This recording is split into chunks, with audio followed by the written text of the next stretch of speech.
নেতৃত্বে আমাদের প্রিয় নেতা তারুণ্যের অহংকার তারেক রহমানকে নিয়ে যারা কটূক্তি করছে তাদেরকে আমরা একটি কথা বলতে চাই।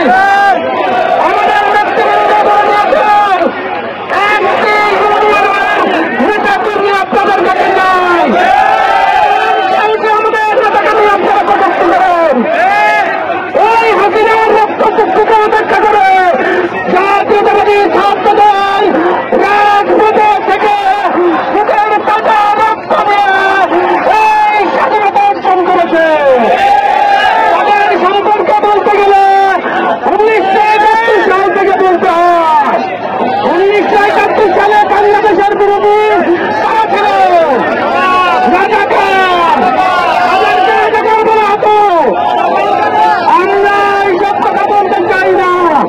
আমরা তারুণ্যের অহংকার তারেক রহমান বাংলাদেশকে একটি গণতান্ত্রিক এবং সুসংগঠিত রাষ্ট্র হিসেবে তৈরি করার জন্য যে সকল নির্দেশনা দিয়েছেন সেভাবে আমরা চলব ইনশাআল্লাহ।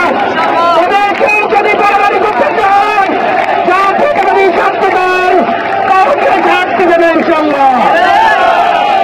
পরিশেষে আজকের এই সমাবেশে সকল উপজেলা নেতৃবৃন্দকে পৌরসভা কলেজ নেতৃবৃন্দ দৃষ্টি রক্ষা করে উপস্থিত হওয়ার জন্য সবাইকে ধন্যবাদ জানাচ্ছি এবং আমাদের জেলা বিএনপির সকল নেতৃবৃন্দের কাছে কৃতজ্ঞতা পোষণ করে আজকের সমাবেশ এখানে সমাপ্তি ঘোষণা করছি। আসসালামু আলাইকুম।